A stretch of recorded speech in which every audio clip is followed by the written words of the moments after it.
RP Sanjeev Goenka Group is a diversified conglomerate operating in sectors like power and natural resources, carbon black, IT, education, retail, FMCG, media, entertainment, infrastructure and sports. It has 45,000 employees and more than 5 lakh shareholders. Group assets have grown to 48,500 crore rupees.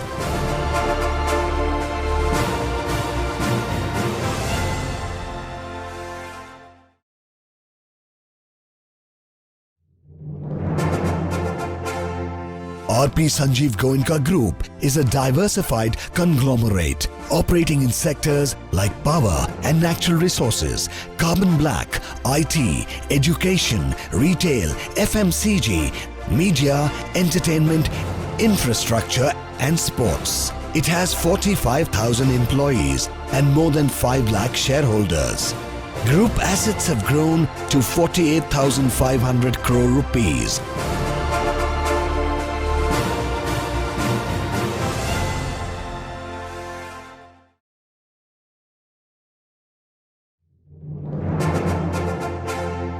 RP Sanjeev Goenka Group is a diversified conglomerate operating in sectors like power and natural resources, carbon black, IT, education, retail, FMCG, media, entertainment, infrastructure and sports. It has 45,000 employees and more than 5 lakh shareholders.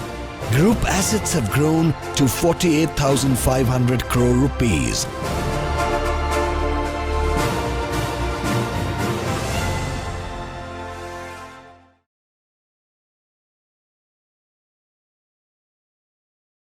Welcome, ladies and gentlemen, to the final session of the day.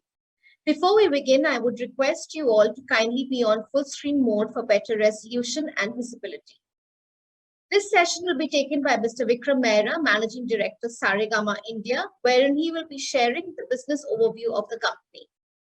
The presentation of the company is already uploaded on the microsite and can also be downloaded from the company website. Mr. Vikram Mehra has been with Saregama since October 2014. Before Saregama, he served as Chief Marketing Officer and Chief Commercial Officer at Tata Sky. He has also done stints with Star TV, Tata Motors and TCS. Vikram is a TAS, Tata Administrative Service alumni, and holds an MBA degree from IIM Lucknow and a BTech degree in Computer Science from IIT Roorkee. I invite Mr. Mehra to kindly begin his address. Hi, good evening, everyone. A very warm welcome. Saregama, as some of you may know, is the erstwhile gramophone company of India. We have been operating in India for over 120 years now. The first song, in fact, recorded in the history of India by this lady called Gauhar Jan is actually a recording that Saregama owns.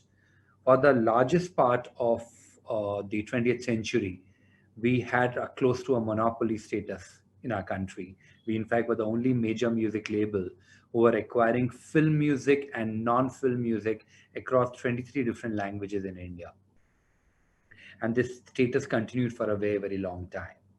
Now, when we look at Saregama today, as I talk to you, our primary business is just one.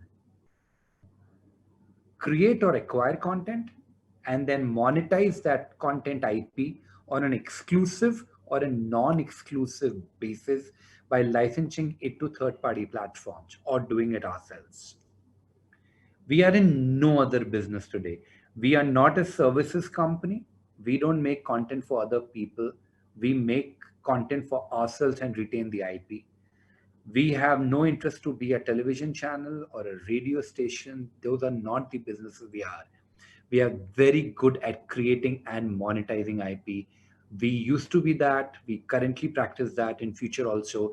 We continue to be positioning this company very sharply around this space. And why? Why so much of fascination for content IP? In India, going by various estimates, you have between 500 to 700 million smartphone owners in the country today. What is a smartphone? It's nothing but a television set or a computer which is lying in the hands of 500 to 700 million people.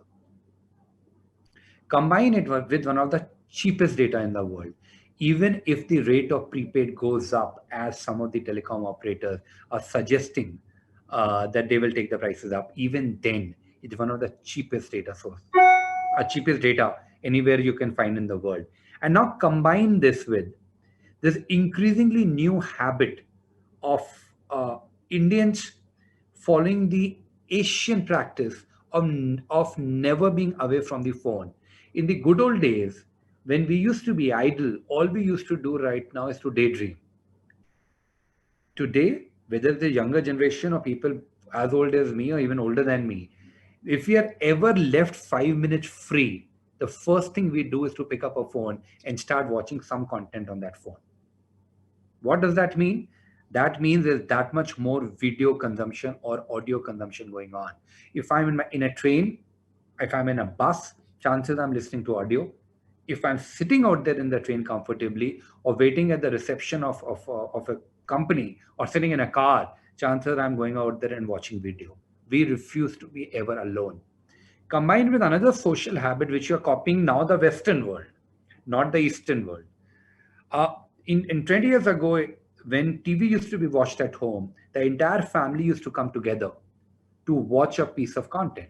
These were the good old days of Manmohan Desai kind of movies coming in, or even for that matter, a lot of TV serials earlier that used to come in 20 years ago used to be made to appeal to the lowest common denominator because everyone in the family used to watch it together. No longer.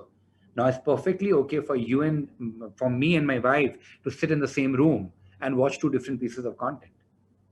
Which means to cater to the needs of a single family, 1.5 hour or 1 hour of unique content daily is not enough.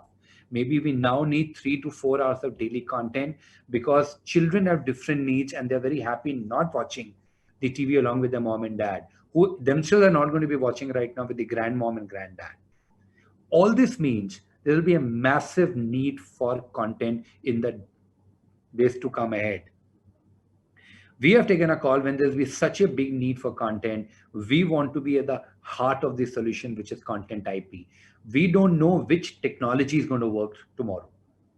Whether at one time the cable and satellite was big, then DTH became big for video. Then now these over-the-top applications called the OTT apps, they are very big. Technology may change once again tomorrow.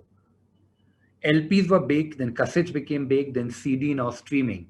Or one thing which has never changed is that Lag Ja Gale was the biggest hit of our country 60 years back.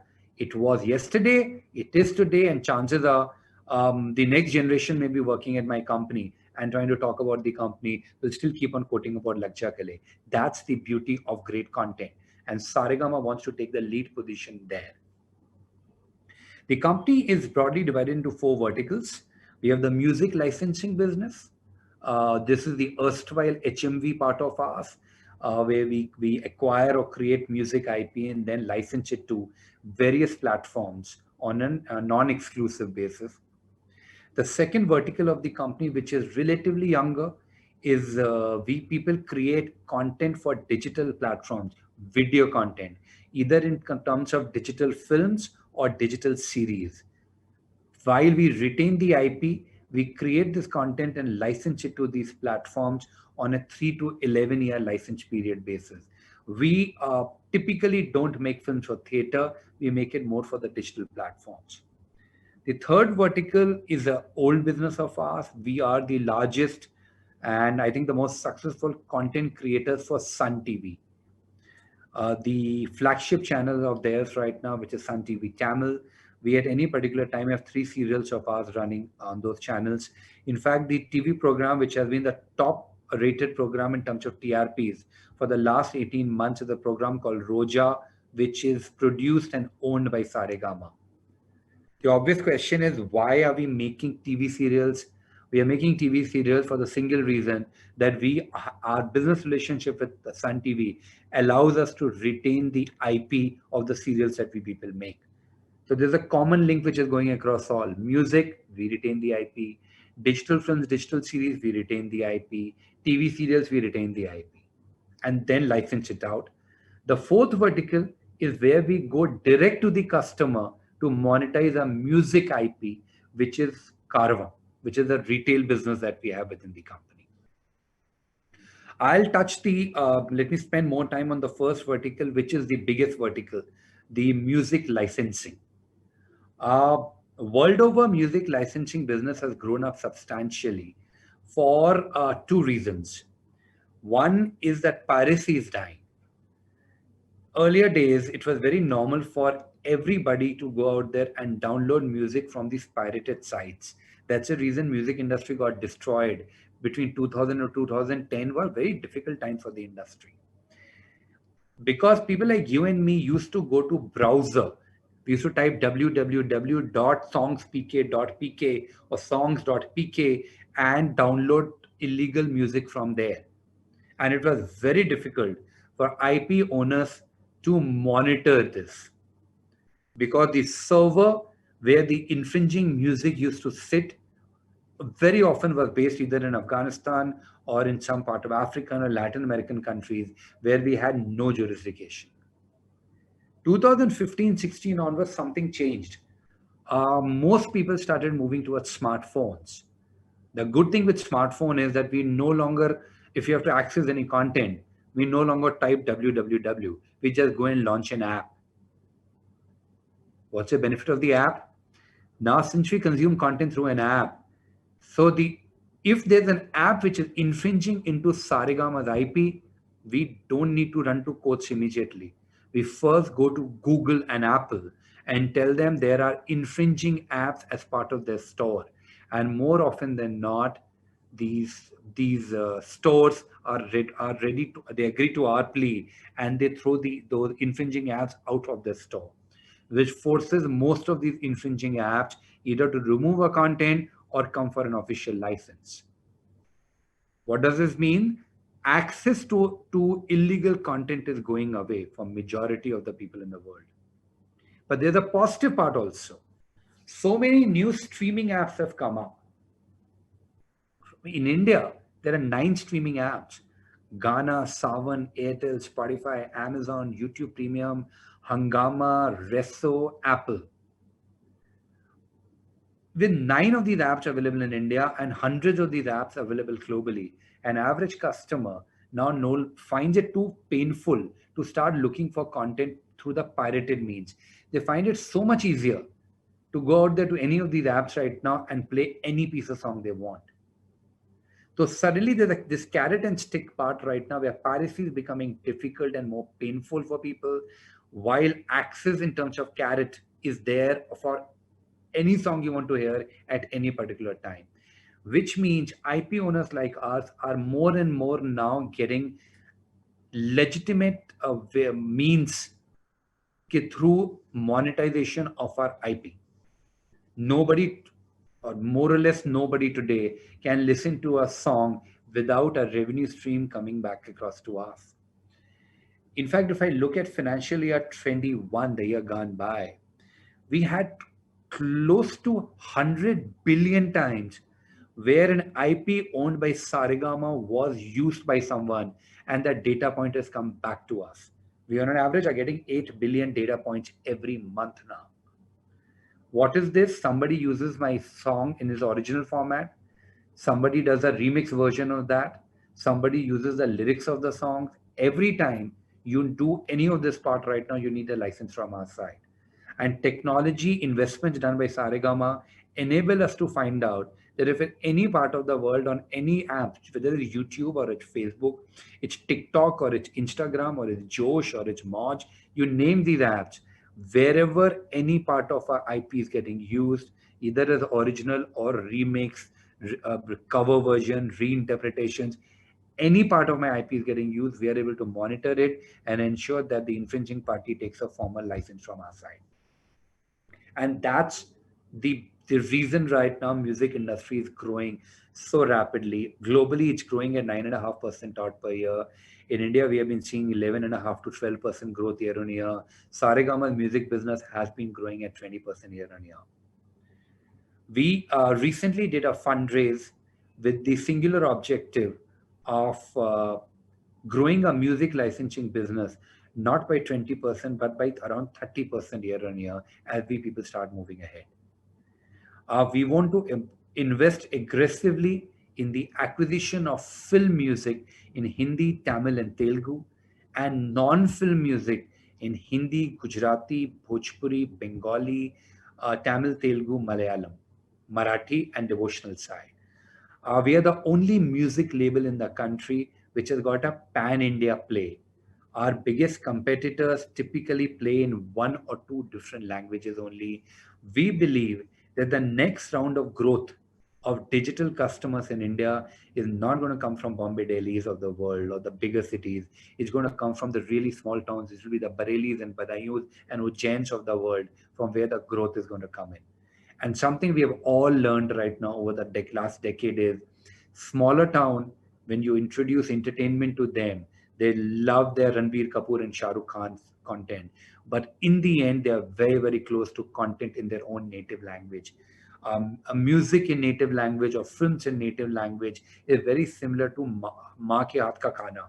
The older you get, more are you attached to the concept of what your mom used to make in terms of food. You keep on remembering it. Similarly, music that you heard in your native language while you're growing up is something that always remains very, very close to your heart. And we believe if we make the right investments in these languages and keep on growing our market share there, we'll be in a very, very good position to take over the market leadership position on music side. We are currently, by the way, number 2 in music space. We are not the number 1 player in terms of revenue. But with the growth trajectory we have in front of us, we hope to reach the number 1 position very, very soon. Our primary source of making revenue is streaming. On an average, when any of these 9 apps that I spoke to you about, if a free user there ends up listening to a song, we on an average get paid 10 paisa per stream. And if he's a paid customer of any of these applications, then we get a share of whatever the paid customer is paying these apps. So we have a play on both sides, on the free side also and the paid side also. By the way, because of the very strength of the catalog that Saregama owns, we are able to ensure that we get a minimum guarantee commitment from each of these players. Our other big source of revenue is YouTube. Every time a song of ours is getting played out there in YouTube, and if an ad is presented there, YouTube keeps 45% of the advertising money, while as a content owner, Saregama gets 55% of this. Last year, our official channels on YouTube generated 8 billion views during the entire year. While the user-generated content that people like me would have uploaded on YouTube in a personal capacity, which ended up having even Mere Sapno Ki Rani Kab Aayegi Tu. If this much amount of lines, words were used by me while uploading the video, Saregama's crawlers would have gone out there and identified that video, and the advertising on that video would have flown to Saregama. For the 8 billion views we generated on our own official channel, we had 37 billion views from user-generated content using some part of our IP. And all advertising that was made out there on the 37 billion views started flowing across to Saregama. That's a huge source of revenue for us. Then come people like TikToks and Josh and Instagram Reels and Moj and ShareChat, multitude of these short format content sharing apps that are coming up. Each of them needs to clear a license from our side. Then there comes people like Netflix, Hotstar, Amazons. A lot of them have a lot of original shows coming these days. We all watched Inside Edge or watched Arya or Daily Crime, big shows on all these programs. Almost all these shows have used some part of Saregama IP and have taken a formal license from our side. Same breath comes television channels, Star, Sony, Z, all reality shows, Big Boss and Dance India Dance and Indian Idol. Either somebody is singing a song or somebody is dancing to a song. They all need to clear a license from our side. And then the other big source of revenue are brands. Apple recently launched their global advertising campaign for iPhone 13, and they ended up using an R.D. Burman song, Dam Maro Dam, as part of their ad. It's a global campaign, and they had to clear a license from our side. So this, and then there are lots of smaller ways in which we monetize money today. Basically, more digitization happens in the world, greater the amount of revenues company like Saregama can make. In the world of television, in the world of private consumption, it was difficult to monitor usage. In the world of digital, it's very difficult today for somebody to use any part of our content and we not coming to know of it. And if we come to know of it, it becomes very easy for us to license it. Now combine it with Indian judiciary, which has over time become extremely savvy and IP owner friendly. They have started now regarding IP infringement at the same level as physical product stealing happens. And they come very, very strongly against any party with infringing IP. Broadly based on this, we believe that our music licensing business should grow at 30% odd year on year for the next 5 to 6 years as we start investing more and more in newer content. The second business that I spoke to you right now, which was the films and series business, here our primary part is that we people at the concept level, once we have a film idea in place or a series script in place, we go and pitch it to digital platforms and get a pre-licensing done for this content. So we start spending money on the content only if we have some kind of a guarantee from some platform that they will license the content at a price which is pre-negotiated. So the risk factors are very, very low.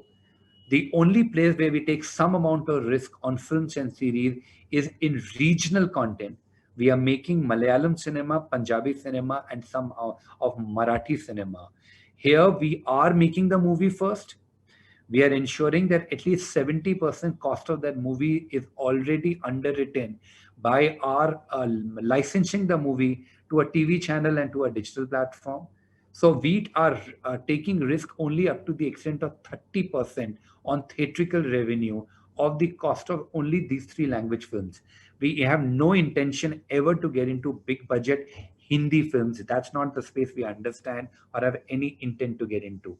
As far as Hindi is concerned, we will constantly work only on pre-licensed basis.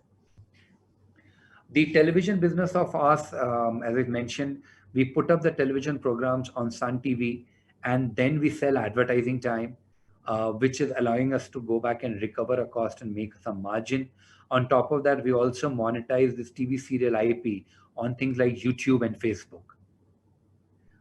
Our guidance on TV, and if I look at this entire segment of digital films, digital series, and TV shows, we expect this part of the business to grow around 28 to 30% year on year for the next 5 years.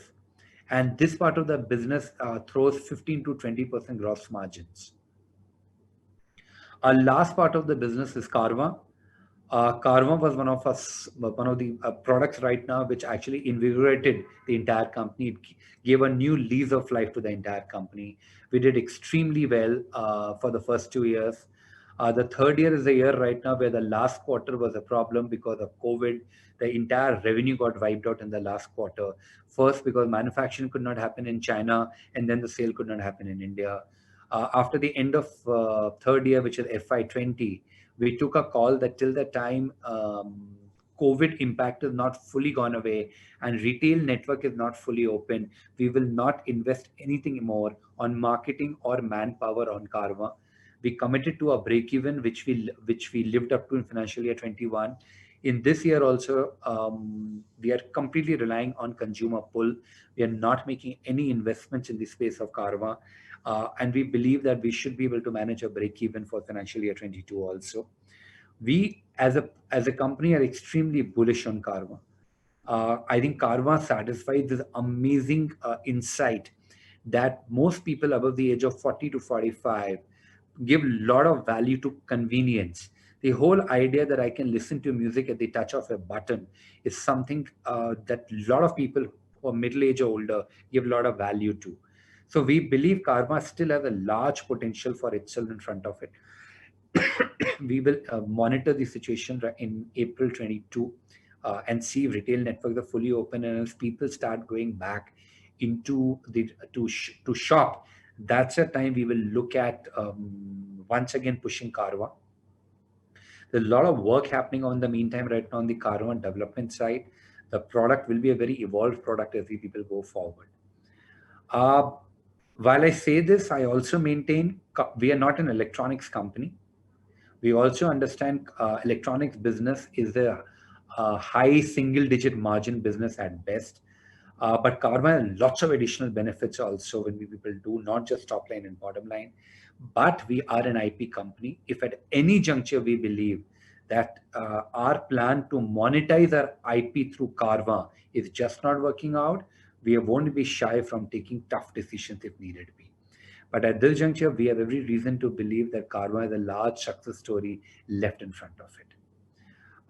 Our overall guidance for the company, as we people look forward right now over the next 5 years, is also a growth rate of something between 25 to 30% as we people move ahead, primarily driven by the music licensing business and the films and series business. That will be all, ladies and gentlemen. Very happy to take questions.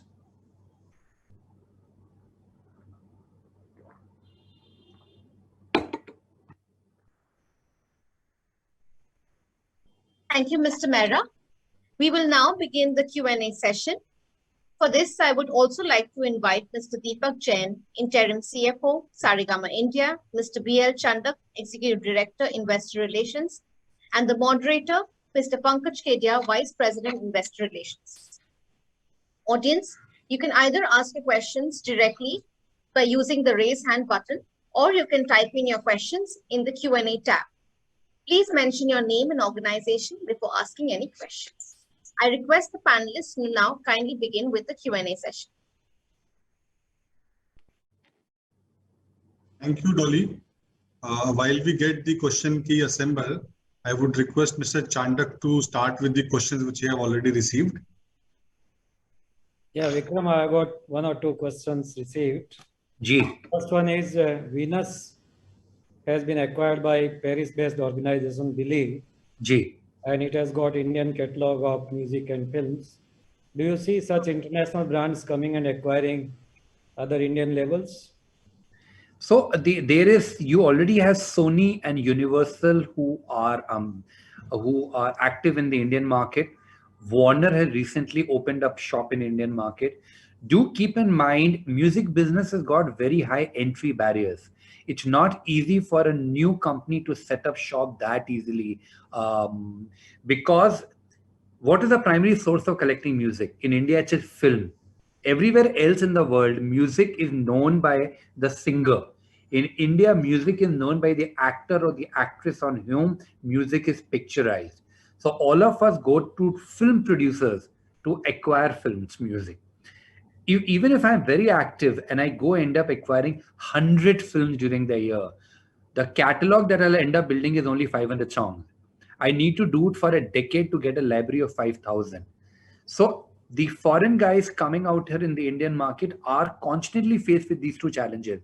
One, they don't understand film music. Second, it becomes very difficult for them to get a catalog of a large enough size.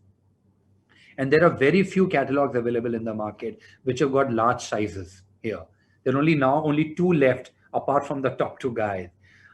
And as we have stated at the time of fundraise, even we are very, very open to the idea of doing acquisition of other small to mid-sized music labels across all languages. Okay, second one is globally podcasts are gaining a lot of popularity. What are your thoughts on podcasts to be done by Saregama, maybe through Karma or some other route? So when we're talking about podcasting from the IP ownership perspective, actually podcast does not have very high value. If you follow podcasts, you realize podcasts are more about today's actions, today's activities, last 1 month's activities. It becomes very boring to listen to a podcast which was recorded 20 years ago. Amin Siani's Geetmala is the closest that one can get to a podcast which has stayed for a very, very long time. So as an IP creating company, we people don't see very long-term value out there on the side of podcast. But for a Carva product, which now has a return path, we are also allowing customers access to third-party podcasts where we are inviting other companies also to put up their content without any fee payment from our side as part of the podcasting tool of Karma. Going forward, If podcasts start going up the value chain and we believe there may be a long-term value attached to podcasts, we will be very, very open to the idea of investing in that space. Okay, third one is you are in Udley Films and you have done successfully so many of the films. Do you also have plan to get into big budget films? No, as I mentioned earlier, our strength actually is big budget films are not our strength. Our strength is to make high quality films with where story is the only hero. We are very, very good at doing good content without the need of very big star cast. Our other strength is all our 17 films that we people have produced till now. Every film has got completed within time and within budget. That's our strength, and we want to play to that strength of ours. I keep on repeating this. I'll reiterate. We have no intent to get into big budget Hindi blockbuster films. Thank you, Vikram. Pankaj, you can invite others. Yeah, I would request Savi Jain to go ahead with the question. Savi, can you hear us? Yeah, can you hear me? Yes, please go ahead. Yeah, hi Vikram. Hi, Fabi. Yeah, I just wanted you to spend some time on the supply side. How are the economics of the business? How are the economics shared with the artists? What are the different models?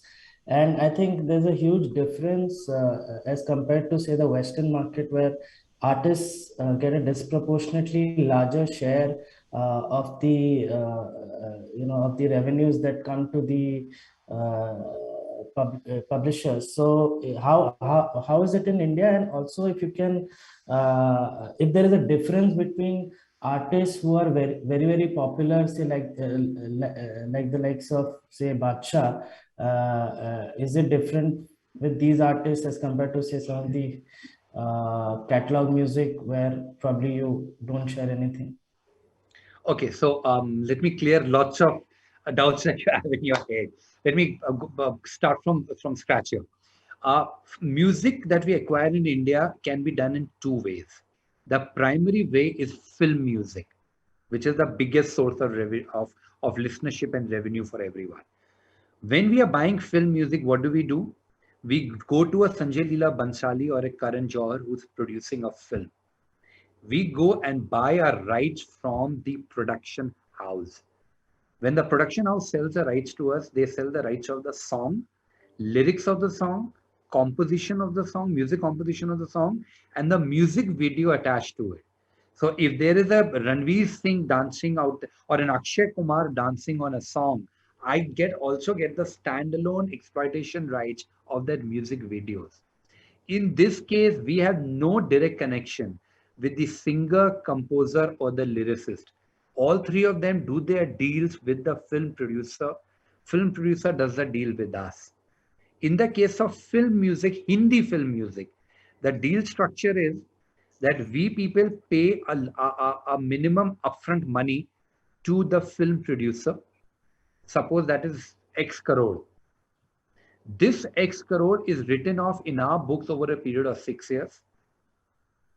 Our internal policy is a payback period of 5 years. That's what the business teams are pushed for.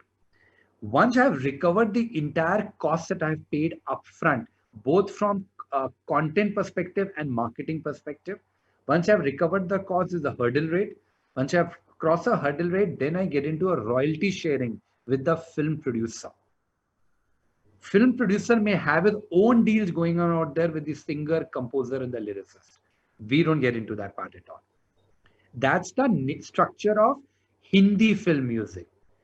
Just if I may interject here. So here, is this standard practice to pay royalty after you have recouped your investment, or are they of... Avi, allow me to finish it, then ask the complete part together. Okay.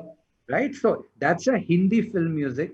Now let's get into Tamil and Telugu and Malayalam film music or a Bengali film music. In the standard practice out there is you pay money upfront and you commit to a marketing spend, and that's it. There is no royalty that needs to be paid post that ever. So Hindi film music, upfront advance and a royalty after the advance is fully recouped. Other film music right now, only an upfront money that needs to be paid one time. In all the non-film music, whether it's Baksha or it's Arijit Singh or whatever, if it's a non-film song, once again, only a one-time payment happens and then there is no royalty coming in after that. If the artist may not be very big, then chances are we may not give them any upfront payment and we may ask the artist to come out there, work with us only and only on a royalty sharing basis. But more often than not, we work with bigger artists and bigger artists want some money upfront, but in that case, no royalties to be paid at a subsequent basis. So, Hindi film music, there is a royalty angle. All the other music in India right now, whether it's Saregama or other labels, there is no royalty angle which is coming to it. The other part is the revenue. Now, another rights need to be understood. In music in India and globally, when you buy music, you actually buy two rights connected to the music. And government recognizes two rights. One first right is called sound recording or the master right. This is the right, this is the only right which is recognized in India for the longest time. In fact, till 2012. That's a time government said a second right also has to be officially recognized. That's the right of the lyrics and the right of the composition. Ownership of that always was sitting out there with a company like Saregama, but the right to royalty was coming only for the first right and not the second right. Now in India, we are also collecting money for the second right. Typically, if I look at world over, the ratios are in the part of 90 to 10 or 85 to 15 between the master recording right and this second right, which is called the publishing right. The publishing right is a new source of revenue for all of us. For publishing right, government has gone out there and said that music labels will not collect the money themselves. There is a society, which collective society, which has been built. Javed Akhtar Saab is the chairman of the society. We all sit on the board of the society. That society collects this money, which is equivalent to what? 10 to 15% of the overall part. Whatever money they collect, that money gets divided equally between the owner, which is Saregama, and the writer and the music composer of that particular song. So those guys end up officially getting their share of money. Have I made myself clear, Sabi? Yeah, thank you. That's very clear. I have a few follow-up questions if you have time. Sir, you can come back on the question queue. Thank you so much. I would now invite Dhruv Saraf to ask his question. Dhruv, can you hear us? Yes, sir, I can. Please go ahead. Hi, Vikram. Just touching upon the point that you raised earlier 5 minutes back, that you were seeing some global companies come into the fray into India as well now. So you gave the example of Venus, for example. So going ahead, do you see that with increased competition in this industry, given this entire advent of digital streaming that you talk about, these bidding rights or the cost that you pay to acquire these rights might go up, hence kind of moderating your returns on capital? I mean, just from that point. Dhruv, I'll repeat what I said earlier. The entry barriers in music industry are very, very high. Globally, in spite of music being such an integral part of everybody's life, out of the 7 billion people, we can easily say right now 3 to 4 billion people will be listening to songs on a regular basis. In spite of that, there are only 3 big global labels: Universal, Sony, and Warner. There is no fourth guy who was coming out here in the play. And because of the reason that I explained to you, if you start from scratch to build a song, it takes you so long to start building a library which is large enough for the streaming platforms to start taking you seriously. If streaming platforms don't take you seriously, then what happens is Saregama monetizes its content on an average at 10 paisa per stream across 9 different platforms: Ghana, Saavn, Spotify, Amazon, and the likes. A smaller guy who's coming in the play out here may not be able to get a 10 paisa rate, ends up getting a 6, 7, 8 paisa rate, and is available maybe on 4 or 5 platforms. Which means my ability to monetize is that much higher for the same piece of content than a smaller guy's ability is going to be. Second, my marketing costs are far lower than what a smaller guy's marketing costs ever can be. Since we are releasing a song every second and the third day, in YouTube, you tag along a song along with the other song. On the social media, the Facebooks and Instagrams of the world, we have a much larger follower base that keeps on becoming bigger, which makes my cost to launch a new song much lower. than what a smaller guy is ever going to get, or new guy will be able to go back and get. So that is an entry barrier issue. Now let's look at hard data here. Hindi, the biggest game out here, Hindi film music. Who are the active players in today's market? T-Series, Saregama, Z Music. The three very active guys. A niche player, Sony Music. And chapter ends there. And this is the biggest market. Now let's talk about Telugu music. There is one big local player. There is one small local player, and now Saregama has started aggressively acquiring content. We, within 3 months, should become the number 2 player there. Tamil, Sony Music, Saregama, one small local label, only available in Tamil. Malayalam, only local guys. Saregama already is going out there in the last 3 months, has picked up almost everything big because there is no national level player who's playing that game out. Gujarati, we decided to took a call to get into in April 20, just when the lockdown was happening. We are already have a over 50% share of that market. Bhojpuri, we got into in February 20. We people are already the second player in terms of new content in those markets because there are no pan-India players.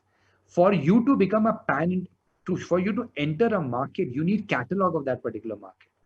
You need relationships on those particular market. And you need content experts. For us, since we have been doing this over 120 years, our relationships are very deep because the people who produce films today, 9 out of 10 of those families had their dad and granddad also in the same business. That's how our film industry is.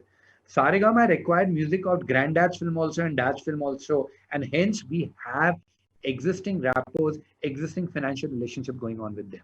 For us, the day we people said right now we want to acquire music became very easy. Sanjay Leela Bhansali gave his next 3 projects to us. He's regarded as the number 1 player. Karan Johar ki next directorial film after Ae Dil Hai Mushkil is not directed any film. His films always used to go to Sony Music. His film is already announced right now. It's in public domain. It's sitting out there with us. Shankar, who is regarded as the biggest whiz-kid of South India, Tamil cinema, he is doing a Parichit ka remake with Ranveer Singh. The music has come across to us. And if I can keep on taking the line out, whether it's a Kartik Aaryan movie or a Vicky Kaushal movie or a Ajay Devgan movie or an Akshay movie, these are all locked films. So it's not a statement of intent any longer out there for us. We know we are able to go back and play this game without paying a massive premium because it isn't that competitive. We use our marketing credentials a lot to entice or convince the film producers to work with us rather than going with somebody else. And we use data analytics and predictive models to the hilt to ensure that we don't end up overpaying for the content that's coming to us. Right. I have one more question if I can squeeze that in. Yes, Dhruv. Yeah. So Vikram, for example, a couple of months back, 5 months back, you came up with, for example, Pani Pani. So Pani Pani, for example, is not a part of any movie right now. It's a music or song, standalone song, which is there on YouTube. Yeah. So going ahead, do you have an option to kind of monetize it with music, giving these rights to a movie itself? Because we've seen kind of this trend pick up where you've seen standalone songs being taken up by movies and then they become a part of the movie as well, right? So is this an option available for you as well? Bro, when we buy the rights of a song, we buy the brutal, complete rights of the song. We can do whatever with the song. So if today you want to go home and create a recording, कि मैं पानी पानी हो गई, and you put it up out there on YouTube, I will go out there and acquire that right also, because you don't have the license to go out there and even say these words and put it out there on YouTube. We can put a Pani Pani in any film we want. In fact, we have just launched a Pahadi version of Pani Pani. We are now in next few days launching a Bhojpuri version of Pani Pani. So once an asset is big right now, you keep on monetizing it in various ways. Right. That's helpful. Thank you. I'll come back in the queue. Thank you, Dhruv. Can I request Saket Mehrotra to go ahead with his question? Saket? Yeah, hi. Can you hear me? Yes, please go ahead. Yeah. Vikram, you did mention TikTok initially. I understand it's banned in India, but do we have like a global arrangement with them for, let's say, other countries?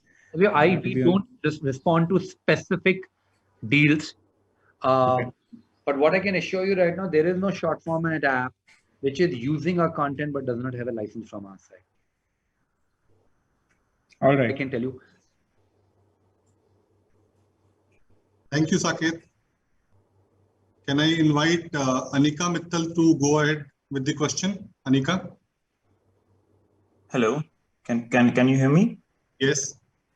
Perfect. Vikram, thanks for giving this opportunity. Vikram, I would want you to elaborate a bit more on this QIP of 750 crores. Well, we all seeing eagerly like what is next for Saregama. We want to know more on that side, Vikram. If like, do you have any specific acquisition in place which we will be able to see it in next a month or two, right? So, any information that you can share on that, Vikram? What I can share with you is what I had explained when we were raising the funds.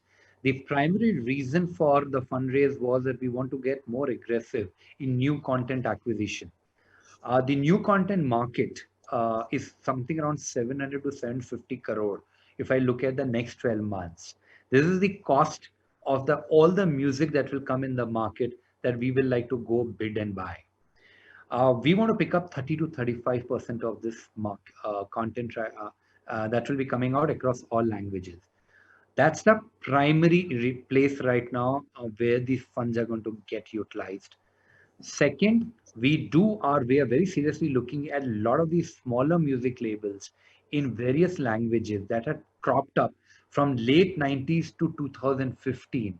This also happens to be the time right now that Saregama was not very active in the market in terms of new content acquisition. So we believe if we pick up some of these smaller labels, they may be having libraries anything between 500 to say 5,000 songs.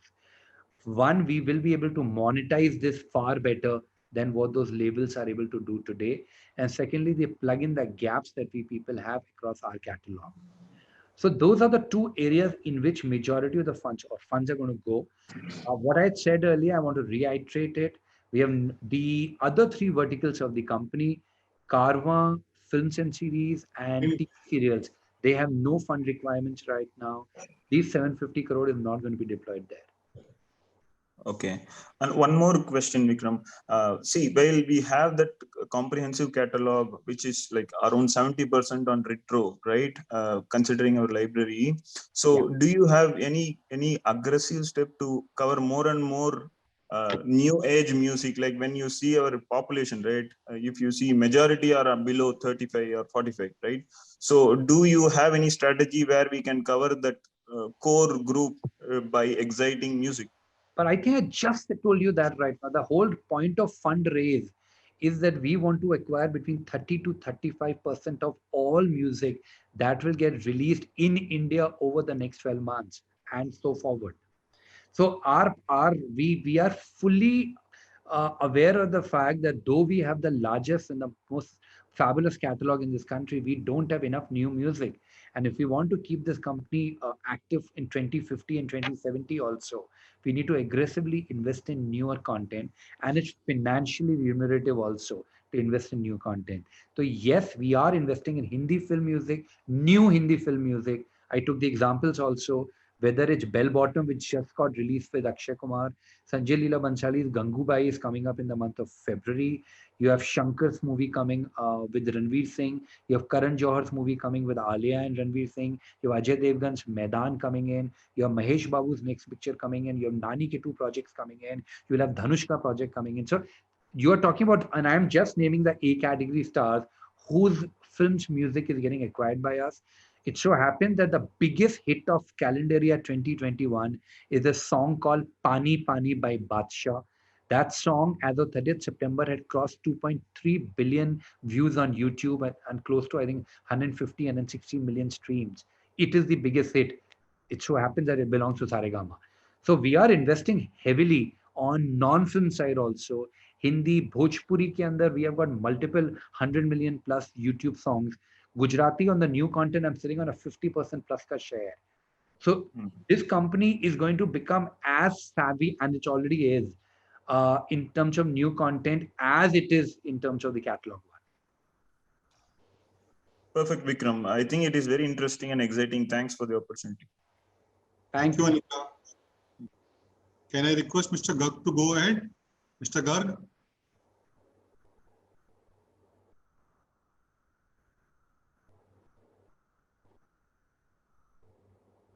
Mr. Garg, can you hear us? I think it's not going.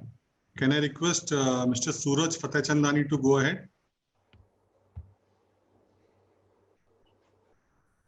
Good afternoon, sir. Am I audible? Yes, Suraj, please go ahead.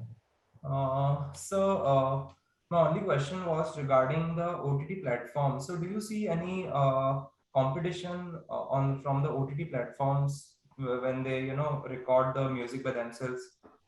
So they collaborate with artists, and as I've seen in Spotify New York, they collaborate with artists and they record the songs on their own. So, do you see any such competition arising here? Suraj, even Spotify in US does not own any of the IP. The IP is owned by the artist only.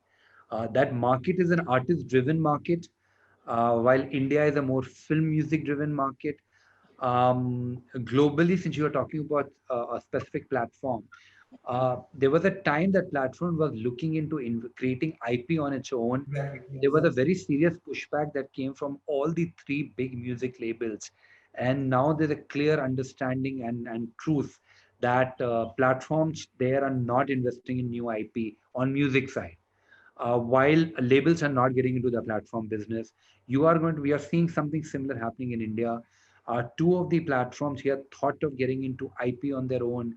There was a big pushback, and they have publicly gone back and said they don't want to invest in IP. For a platform, remember, it's not an easy thing to invest in IP. One, if they invest in a song, then only they can carry it. The other 8 platforms in India are not going to carry that song. So that means the recovery from that song has to be done by that platform completely on its own. Second, if they do it, the big catalog owners like us find it unfair that when we are not getting into their space, why are platforms getting into our space? And we can decide not to maybe give our content to them, which may make life a little difficult for a platform.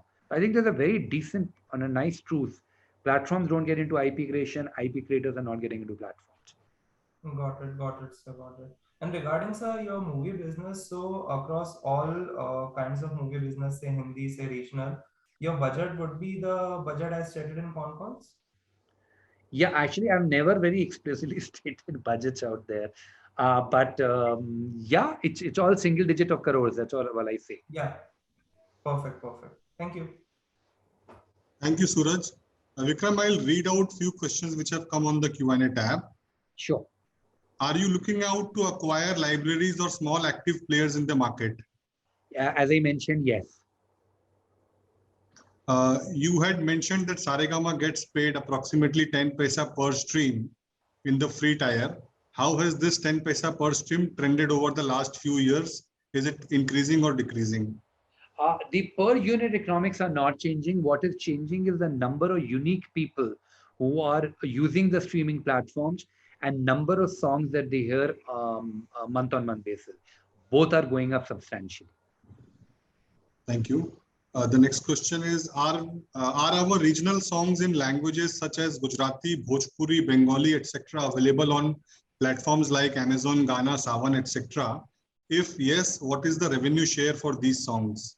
Let's not get into specific, but all languages music is available on all. Saregama's entire catalog is available on all the 9 platforms in India, plus Instagram, plus Josh, plus Moj, plus ShareChat, plus Chingari, plus YouTube. We are there everywhere, and hence all languages are there. On streaming platforms, our average remuneration is 10 paisa, irrespective of the language. Is the new film getting music getting expensive as monetization options have opened up? Yes and no. Obviously, a film producer is also spending lots of money to create his new film. So if the actor charges more and the crew charges more and the marketing cost starts going up, the film cost starts going up, the film producer also charges a larger amount of money from our side. But what I can assure you people is when we people are planning to grow at 30% year on year our top line, we maintain our guidance that a block of content bought during our financial year will have a payback period of 5 years. If I bought up all the pieces of content combined FY21, we should be able to have a payback of up to FY26. Thank you. How much is spent on marketing of new music generally as a percentage of cost of acquisition? Typical nature is that when we buy music from a film producer, Suppose the deal is of 100 rupees. On an average, 80 rupees goes towards content and 20 rupees goes out there as a commitment of marketing. Thank you. Can you bifurcate the company's 1.3 lakh songs library into regional and Bollywood content? You will find it, my language level mix, you will find it in our corporate presentation. Thank you. What are the top 5 regional languages? So after Hindi, the language we does very, very well is Telugu. Then comes Tamil. These are great languages in terms of just sheer population also. Then Bhojpuri is very big. Punjabi is very big. Looks like everything is going great for Saregama. What do you think is the biggest risk? It's the only risk I would have said right now that the people stop listening to music. That will never happen. If you ask me, one of the things that keeps me up at night is that the streaming business today is a free business. All the 9 platforms, or at least the top 4 platforms, Ghana, Savan, Airtel, Spotify, and Resso, seem to be pushing more and more and with the free business from their side. In the short run, it doesn't hurt us at all. We get paid on an average 10 paisa per stream. But that's not a sustainable business model. Those people need to move towards subscription business sooner rather than later. World over, music has got 460 million paid subscribers. In India, that number is abysmal. It's in a single digit of millions here. And it's not that Indians don't want to pay for music. Indians are paying more for DTH than they pay for their cable. Indians are during COVID time have paid a handsome amount of money for the video OTT apps, the Hotstars of the world and Z5s of the world and Netflix of the world. Everything has gone up. Why will Indians not pay for music? When I was young, right, I used to pay a substantial amount of my pocket money on buying cassettes and later CDs. So people were ready to pay. People will pay today also. It just so happens that the Indian streaming platforms seem to be more focused on valuation. Valuation comes from monthly active users, MAUs, MAUs, whatever you call it. And to grow MAUs, you need to keep on pushing for the free side. I believe this needs to change. And the moment this changes, you will be, the moment the subscription sites are, you will see all of us making greater amount of money than what we're making today. Thank you. Are there any M&A or acquisition opportunities to augment the library? As I mentioned right now, we are looking at picking up some of the smaller music catalogs available in the market. We have investments on book, cross-holding in other group companies and land parcel. What's the plan to monetize? In the right time, due time right now, the land parcel is going to get monetized. We are obviously looking at ways and means to do it. As for the book or the publishing part is concerned, we are looking at a more tax-friendly way or tax-efficient way in which we can take that business out. It made a lot of sense at one time to keep both the businesses together. We have started feeling now that maybe both the businesses need a different focus altogether. So we are seriously finding out opportunities to do it in a tax-efficient fashion. Thank you. Can I request Navneet Bhaiya to go ahead with this question? Navneet, can you hear us? Yes, hi Vikram. Please go ahead. Okay. My question is on this particular metric that is mentioned in your presentation, that the average usage of music per user is 21.5 hours per week. So that's approximately 3 hours per day. So the question is, do you think that has peaked out? And maybe that, 3 hours a day is quite a lot. So do you think that is a scope of coming down as we move out of the pandemic world in the next year or so? And then I'll come to the revenue assumptions, once you answer this question. Okay, so the funny part is, let me tell you the average listening time of a Carvaan. Carvaan data comes out of our panels that we people have of Carvaan customers. The average listening time of Carvaan is 6.5 hours daily. I have no idea how old are you, because I can see you. I'll tell you, I'm 50 and I have grown up in the 70s, in which radio at my home used to be on for 8 to 10 hours a day. It was never turned off. Music always used to play out there in the background. So I don't see, when you look at 3 hours on a daily basis, I don't find it that high. A Bombay guy typically does a commute of 2.5 hours daily. That entire 2.5 hours, for invariably for most people, is dedicated only and only to music. So I don't see this very high. Not all 21 hours are getting monetized in the most efficient fashion. I believe they will start getting monetized a little better than what's happening today. So I don't see immediately any.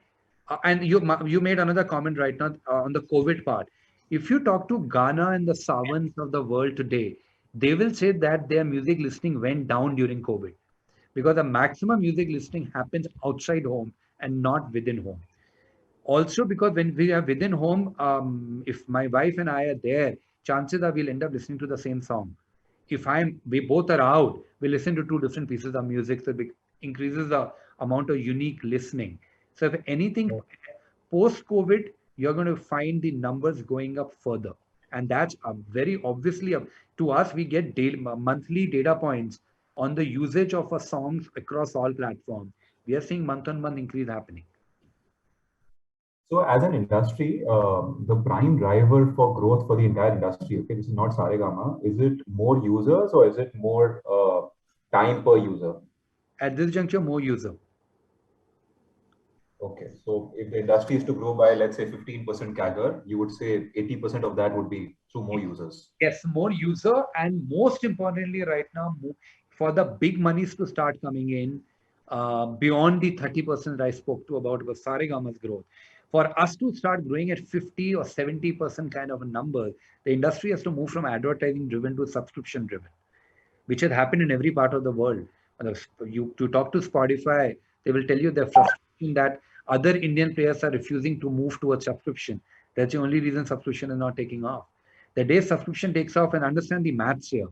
Suppose you pay Ghana 100 rupees per. Ghana makes 100 rupees from you on a monthly basis. If you're a paid customer of a Ghana or a Savan, on an average, our structures are like this: that whatever you're paying them, 50% of that becomes part of what is called content pool.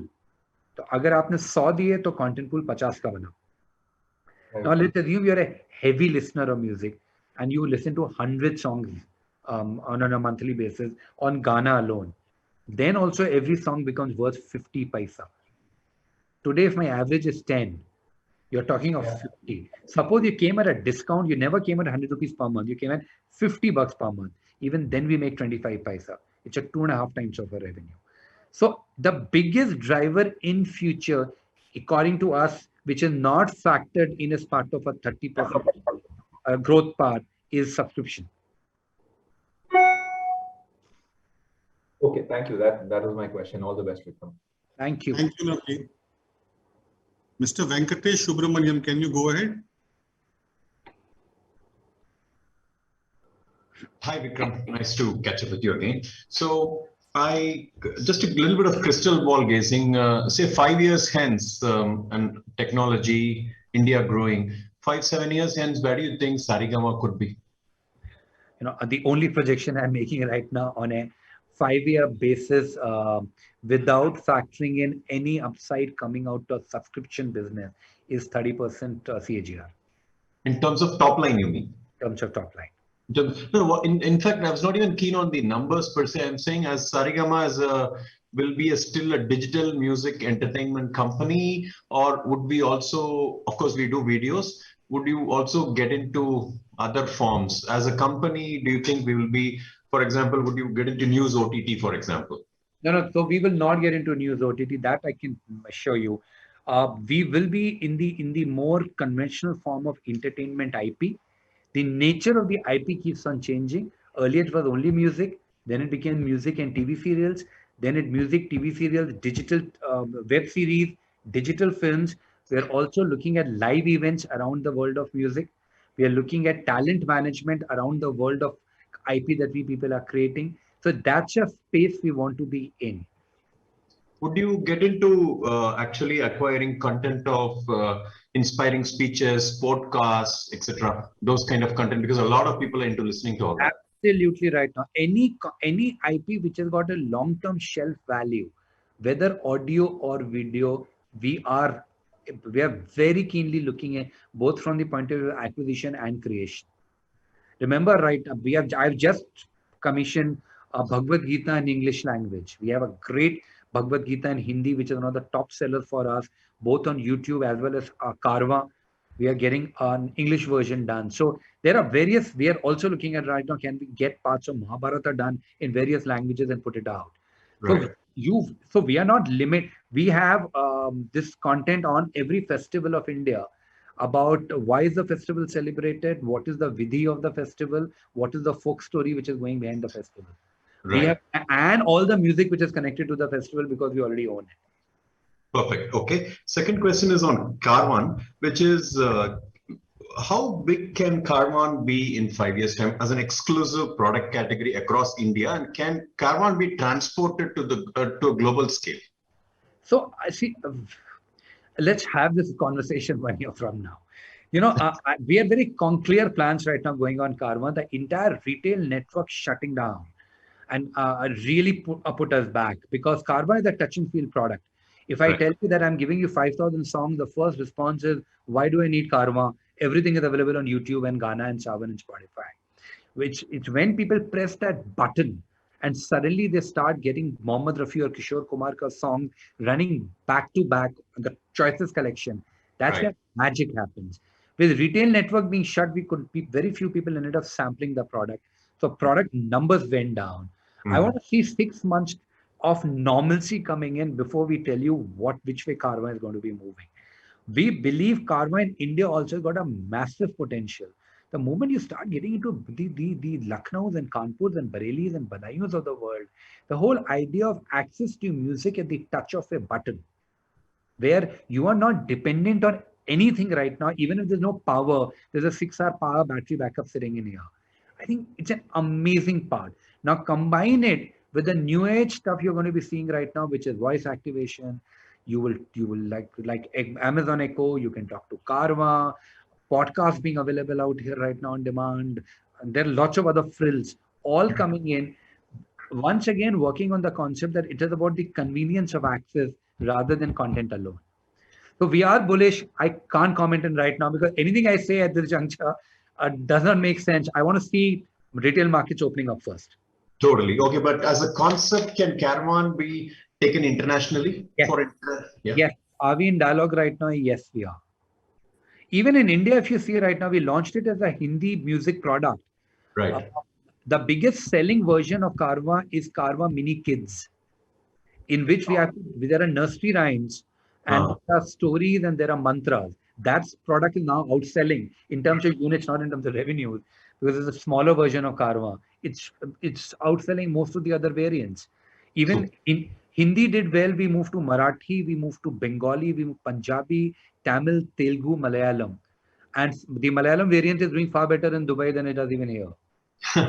Naturally. Okay, great. So last question is on technology. When you have Carvaan, of course, you come out with data on how much people are listening, etc. So my question is there like a chip inside Carvaan which can actually transmit back data to your head office stating how much time actually people are spending on it? Yes, absolutely. So the first variant of Carvaan did not have that capability. That was a standalone product. We people launched what we call the Carvaan 2.0 3 months before COVID hit. And there was a disappointing part. That has got a return path in it. So that Carvaan automatically latches onto your home Wi-Fi. Automatically means after you give your password of your home Wi-Fi, it latches onto your home Wi-Fi. And after that, you not only listen to the 5,000 songs which are pre-recorded and lying in the Carvaan, you can now get a whiskey podcast on demand and wine appreciation podcast on demand, Bachon Ki Kahani, Mahabharat or Gita and all kinds of single parenting kya hoti hai. Various podcasting content is now available on demand. All you need to do is to turn the knob. For us, this other benefit is we track exactly what people are listening to. Exactly. So do you have a data analytics team that would actually... We have a very advanced, this is very elementary what you're talking. My data analytics team is far more involved on the music licensing side. Right.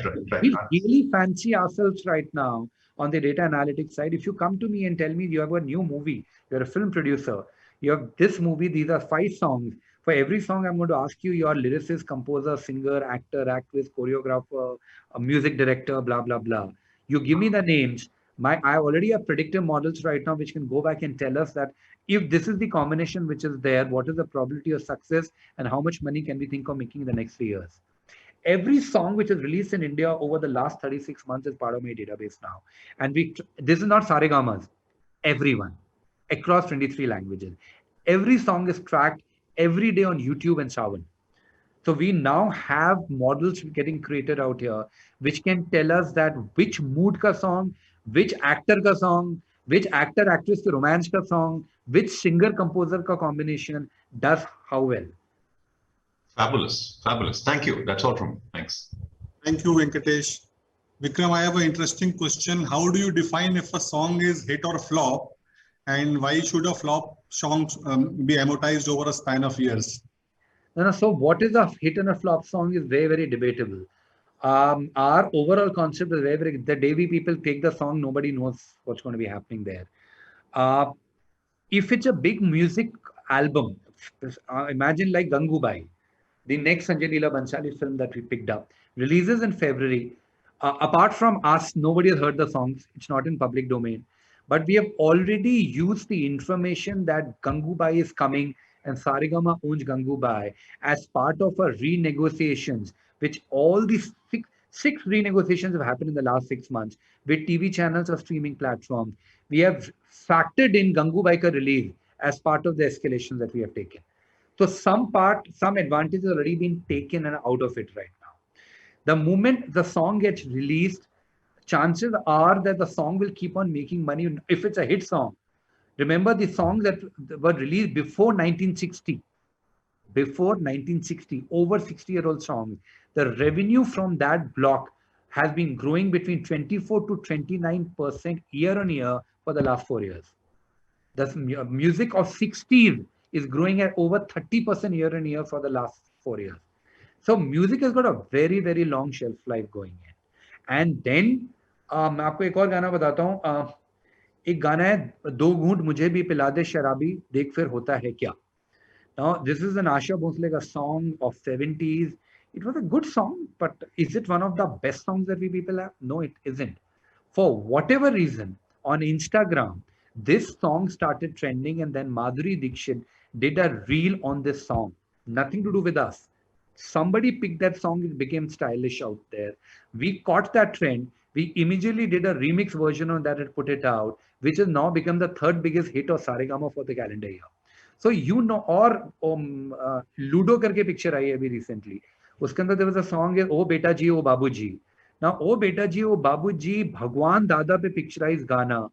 मतलब most people wouldn't have even known of that song. That song came in Ludo, picturized on Pankaj Tripathi, is become one of the biggest songs for us for the last year. So you don't know with music what is going to take off when. Vikram, Venkatesh wants to ask, who is your biggest competition for the foreseeable future? Our number one player, T-Series. There's a question. Hello, Vikram. Can you let me know if you're looking for opportunities like tying up with automobile manufacturers where your product can be pre-fitted? Yes, we are. We have been in dialogue on the Karma front. We are exploring possibilities in which something can be worked out. Your thoughts on global music labels having lower margins compared to Indian players? No, I don't necessarily agree with that part. And I don't know which music labels margin. See, Saregama and Tips labels margin should not be treated as the older margins of ours, because we all were not investing in new content. If I'm not investing in new content and just making money out of my catalog, margins are going to be higher. The global labels have been investing in new content. Saregama started investing in newer content out there. The charge-off has to be taken in that case. So our margins are also cannot be sustained at the level they were at, but they will still remain very, very healthy. Thank you. Can I request Muskan Singh to go ahead with the question? Yeah, hi. Sorry, this is Rahul here. Vikram, thank you for explaining everything so nicely. I just had a doubt about this master recording versus your publishing revenue. You know, you told 85% is master recording and publishing. Could you please elaborate that a bit more, but with a very simple example, letting us know about the money flow? No, so I can explain the rights to you.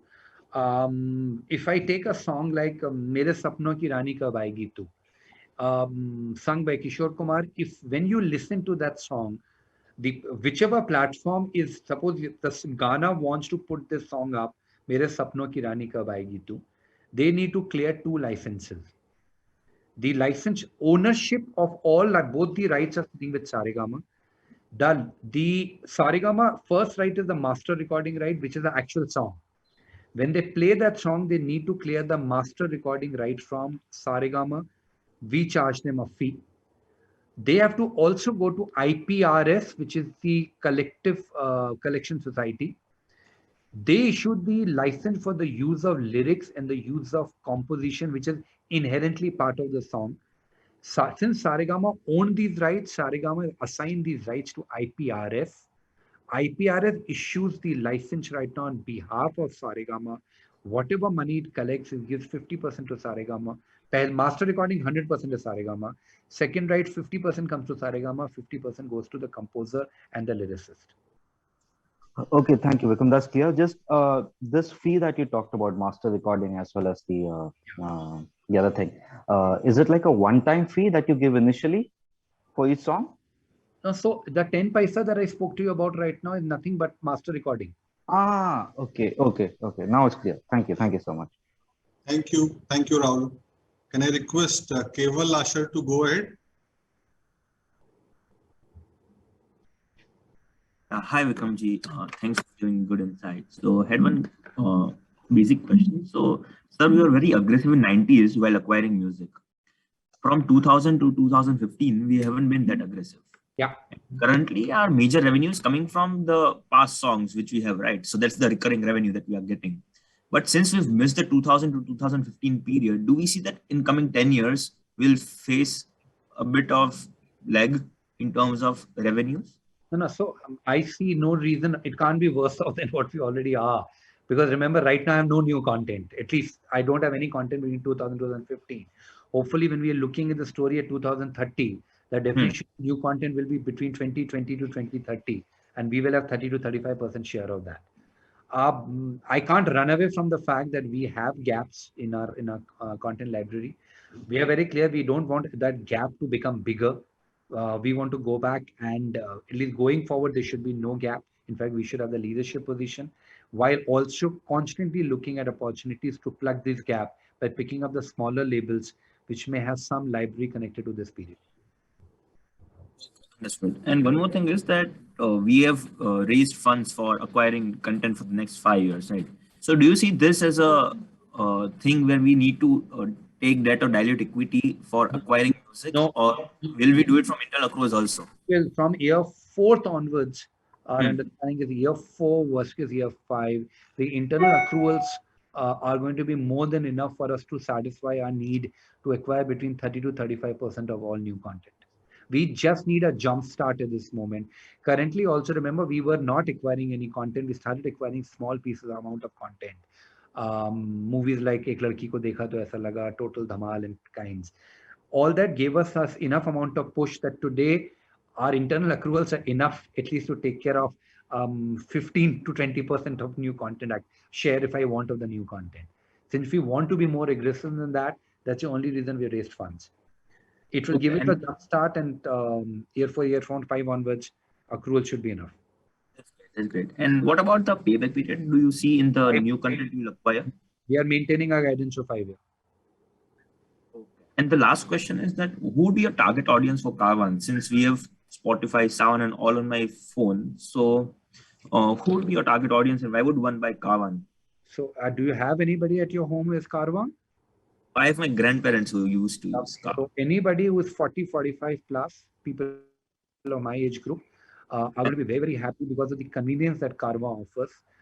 You need to see that when I told you 6.5 hours of daily consumption on Karwan, that's factual data here in front of you. See, at your age, going by your voice quality, I think you're pretty young. At your age, controlling your music listening experience is very important. You want to control which song you want to hear after the previous song. After an age, all you want is that If you're drinking your cup of tea, or you're having a drink, or listening to, or watching or reading your newspaper, something is running in the background without interrupting you every 3 minutes, either playing an ad in front of you or asking you which song to go and play next. It's a convenience seekers that karma goes after. And this is very, very typical if you talk to people above the age of 40, 45, living outside the top 8 towns of the country. So talk to somebody in Udaipur, talk to somebody in Jodhpur, they will go back and relate to the fact कि हाँ बड़ा आसान काम है वो, जैसे पहले cassette डाल देते थे चलता रहता था, अभी कारवा ऑन कर दो चलता रहता है. Thank you so much and all the best. Devanshu, can you go ahead? Hi, can you hear me? Yes. Yeah, hi sir. Good evening. So I have two questions. One is on the sync licensing business. Now, I just wanted to get your thoughts on sync licensing digital platforms like Songfest, which is by Hooper, Envato, Songtrader, which are gaining popularity. I mean, I suppose we're not on these because obviously the OTT guys and all can reach out to us directly. But you think it can be a risk because non-label guys can basically put their content out there in this organized way? But when is the last time anybody on this call has heard a song from an artist right now who is not there on any of the streaming platforms and is available only on some of these lesser known artist discovery platforms? Let's be pragmatic out here. Is what do you listen to? What does everybody out here listen to? It will in the end turn out to be either a Salman Khan song or a Ranbir Kapoor song or a Badshah song. So the majority of the popular music is either film music or music by the larger known artists. But are we constantly looking for younger talent, trying to discover younger talent to nurture them and get music out of them? We are. Have I answered your question? I'm not very sure. So no, sir. So please correct me if I'm wrong. So from my understanding, sync licensing is basically, if you're getting into very, very specific thing. Sync everywhere, wherever somebody ends up using my lyrics on what is sync, attaching a piece of audio to a video or taking my lyrics and attaching to some other video. So sync license is a very standard digital licensing that we people do to a TV channel or to a digital app. Now there are apps. Majority of the apps who are taking our license, not the streaming apps, the non-streaming apps are actually taking nothing but a sync license only. So can you give a sense of what will be the revenue share for us for sync license? Not two market competition sensitive information, please. Okay, sure. And so second question is just regarding Carvaan, right? So I understand that the company believes that it's a more of a touch and feel kind of thing, which is why we're not looking to sell.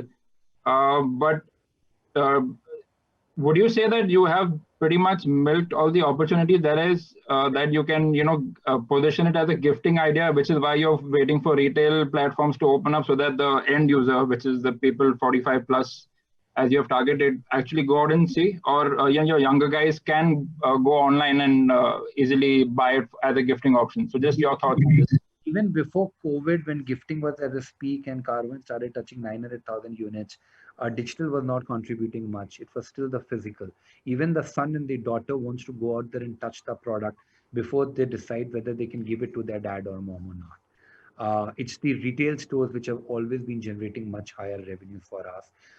We people have sold 2.5 million Carvaan units cumulatively till now.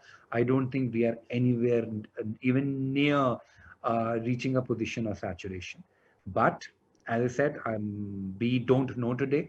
What we unless the markets are fully open, we don't want to be adventurous enough to experiment in pushing Carvaan and hoping that people are going to pick up only in the digital side.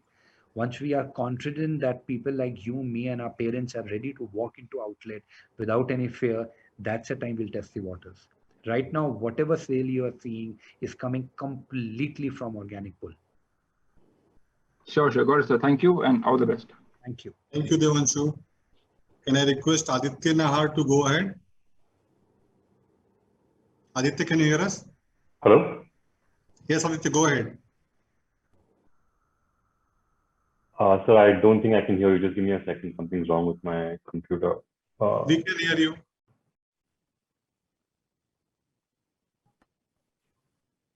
So can you hear me now? Yes. Yeah, great. I can hear you as well. First of all, thanks. Great presentation. Just one quick question on the enforcement of the publishing rights. Is the enforcement level going up with performances picking up in smaller cities and smaller towns? If you can comment on that, since you sit on the board of IPRS as well. So see, first keep in mind right now the Saregama's revenues in the past had very little contribution coming from the publishing rights. Whatever money we make from the publishing rights is going to be over and above than what we have been traditionally been making. It's a right which has just started getting exploited properly in India. Is the enforcement becoming better? Yes, it's becoming better. Are there legal challenges? There are still legal challenges. That's why you have an extremely high-powered society. Just imagine a society which has got from Saregama to T-Series to Universal to Sony to Warner to Titch, everybody who's member of that society. While on the other side, you have Javed Akhtar and Gulzars of the world and Shankar Mahadevans of the world, all members of that society. So I think collectively we should be able to drive the revenues of IPRS substantially in the days to come. And that's a potential upside that we people are not factoring in when we give you a 30% growth projection. Got it, Vikram. Thank you so much. And thank you for a very detailed presentation and answering all our questions very patiently. Thank you and wish you all the very best. Thank you. Thank you, Aditya. Vikram, a couple of questions from the box. How many units of Carvaan have you sold at the peak? All we have said right now, relative numbers are 2.5 million. How do you see the working capital cycle changing with the changing business model?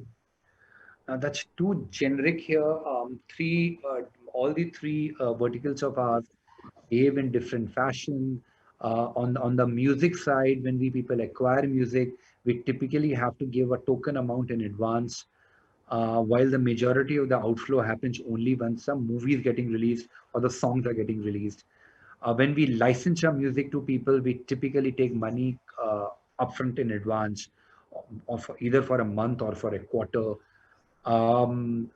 If I look at the Carvaan business, the production definitely requires some amount of money being given out there as advances.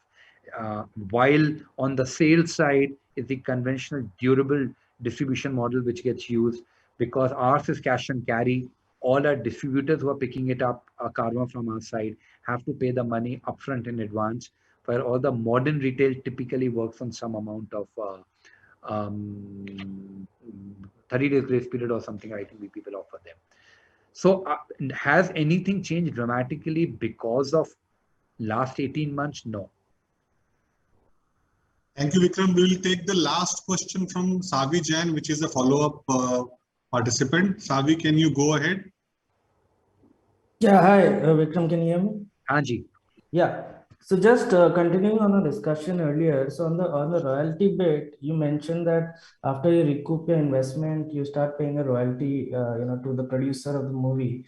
Is that royalty amount like a standard percentage for the industry, or it's negotiated on a deal-by-deal basis? Negotiated on deal-to-deal basis. So typically, can you give me a range? What is the range bit? That will be wrong on my part. Let me not comment on that. In the past, if I look at the catalog content of ours, in the good old days, while our content which has been picked up, our royalty cost for us has been in the space of 10 to 15% of the revenues that we are making. 10 to 15% of that goes out there as royalty cost. As we go forward, at least over the next 5 years, I can tell you that if I look at overall combined catalog as well as new, we don't see this 10 to 15% number changing dramatically. It may become more in the range of maybe say 15 to 20%. Which means that the newer music, the royalty is higher than what it was for the older. Yes and no, because a lot of newer music is also coming without any royalty cost. Because all the non-Hindi film music, everything is royalty free. Yeah, so just on that, you mentioned that you pay an upfront to independent music artists like say a Badshah. Now, these artists have a lot of leverage, right, given the track record. So isn't it a little risky for you to, I'm assuming you must pay a substantial amount of money upfront, and then later, the music does not really take off. This is very different from what happens in the West, right? Where there is a substantial royalty bit that keeps going to the artist forever. There's also a substantial upfront payment. Yeah, it is. There is, but at least you could reduce that by increasing the royalty. Understand, those are the punch that you need. These are the market dynamics. If you ask me, is there one perfect situation? No. With the smaller artists, we are able to negotiate no upfront payment and only royalties. With the larger artists or the Tamil or the Telugu film content, they are not happy to come only on a royalty basis. They need upfront payment coming in. So these are market dynamics that just keep on changing depending on whose position is how strong at that particular time. Okay. And just one last question. You mentioned that what keeps you awake is the fact that the paid subscriber growth is not as much as you would like it to be. But I was just following, Spotify's results, and Daniel Ek made a comment that advertising revenues is already about 20% of the total revenues, and he expects it to become almost 40% in the next 5 to 10 years. So it is growing at a much larger pace than the core revenue. So what is your thought on that? Can advertising save the day for the Indian?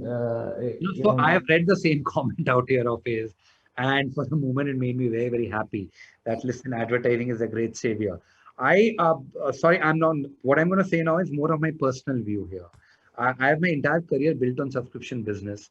I've seen TV channels moving from 90% advertising, 10% subscription to thankfully now a 50-50 part. Advertising business is fickle business. Every time a crisis hits right now, advertising business just completely vanishes. Subscription business is a stable business which is going in. That notwithstanding, in India, if I look at audio advertising, and the only surrogate you can use is radio. There is no other audio advertising which is there in a big fashion here. Audio advertising has not been that big for us. If for whatever reason subscription does not take off, but audio advertising takes off. Remember, we also get a share of the audio advertising money that they make. We get a share of if it's a complete free customer, we get paid on an average 10 paisa. If there's an advertising money, we get share of advertising. The subscription money, we get a share of subscription money. Overall covered with a minimum guarantee. So as a company, it doesn't matter to us if subscription doesn't take off, but advertising goes through the roof. What is non-sustainable is neither advertising and subscription, and people are just fueling the growth right now through free customers just because they want higher MAUs. That's not a very sustainable game. But the free customers are getting shown advertises, right? So advertising money still is very low. It's just leave it there. So the profitability of the platforms is very important for you, right? From a sustainability point of view, that Spotify after so many years has now started showing profits. So for the Indian industry as well, it is very important that these players start making profits for you to sustainably keep growing your revenues.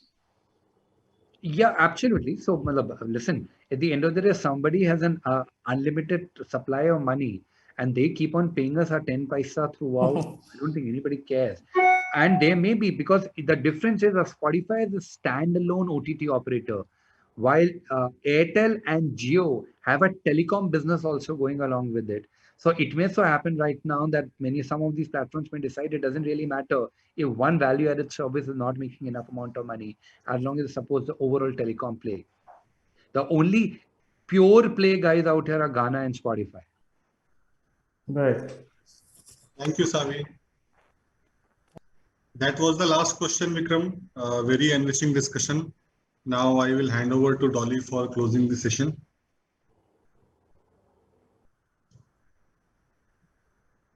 Thank you, sir.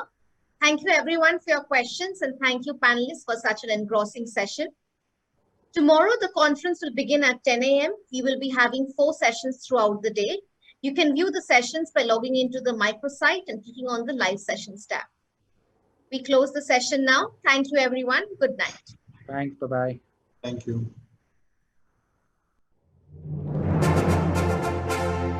RP Sanjeev Goenka Group is a diversified conglomerate operating in sectors like power and natural resources, carbon black, IT, education, retail, FMCG, media, entertainment, infrastructure and sports. It has 45,000 employees and more than 5 lakh shareholders. Group assets have grown to 48,500 crore rupees.